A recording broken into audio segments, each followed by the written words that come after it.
Welcome to the Explainer. Today, we're tackling a fascinating puzzle, a poem that seems to completely break the rules of language. It says one thing, but seems to do the exact opposite. And we're going to unravel how this little paradox doesn't just change how we read poetry, but maybe how we understand truth itself. So this is the big question, right? Can a poem actually mean the opposite of what it says on the page? We're looking at a piece that very clearly states it refuses to do something, yet every single word, every line, seems to do exactly that. How is that even possible? And what does it tell us about the limits of our own language? Okay, so the piece of evidence at the center of all this is Dylan Thomas's incredibly powerful poem, A Refusal to Mourn the Death by Fire of a Child in London. Just the title alone is this huge, defiant statement, right? It's a line drawn in the sand against the very act of mourning. And this, right here, gets to the absolute heart of the paradox. The speaker flat out says, "I will not mourn." But the poem itself, with its intense emotion, its solemn, heavy language, it's one of the most powerful acts of mourning you'll probably ever read.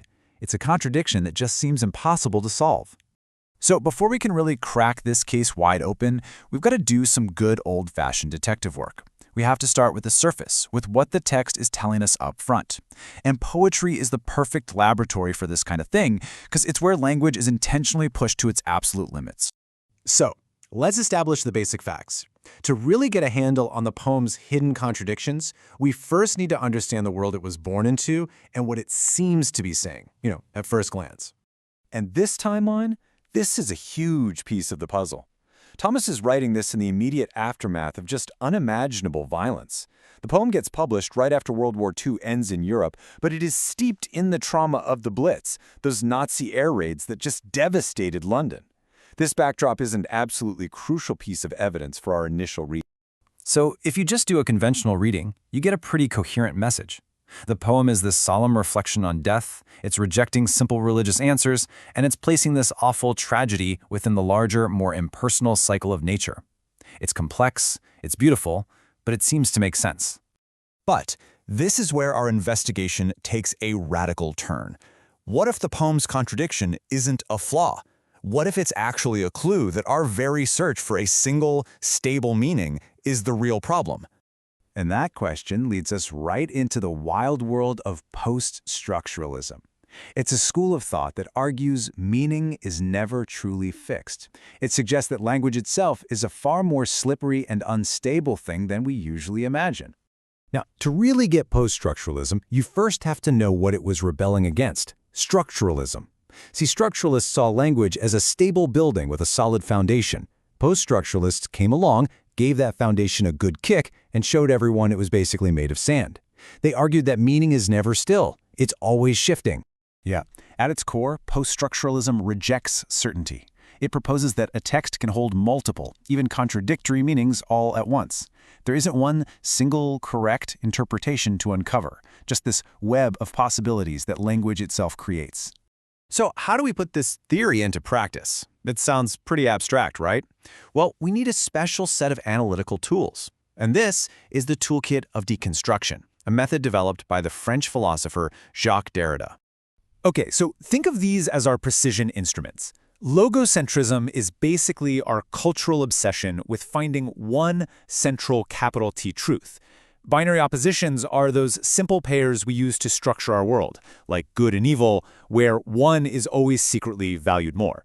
And then there's difference. This is Derrida's key insight. A word gets its meaning not from what it is, but from all the other words it isn't. So meaning is always getting delayed, always just out of reach, kind of like a horizon you can never quite get to. And here's how you can use this toolkit on our poem. First, you identify the binary opposition. It's clearly mourning versus refusal. The poem's title tries to privilege refusal, to put it on top. But deconstruction flips this whole hierarchy. It shows that to refuse to mourn, you first have to bring up the idea of mourning.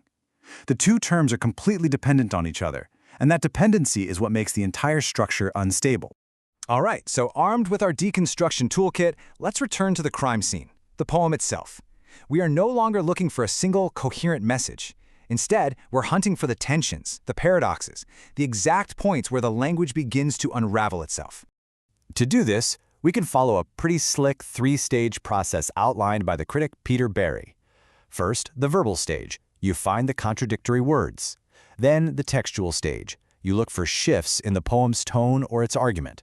And finally, the linguistic stage. You find those moments where the poem seems to be commenting on its own existence as a poem, highlighting the very language it's built from.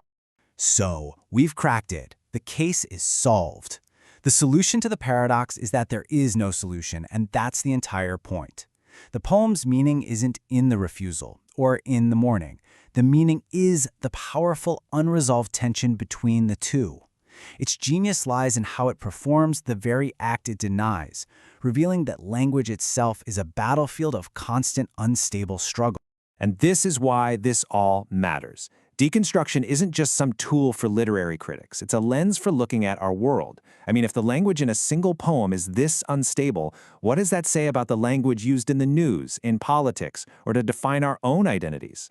It challenges us to question the solid truths we build with words, and to always look for the hidden tensions that are simmering just beneath the surface.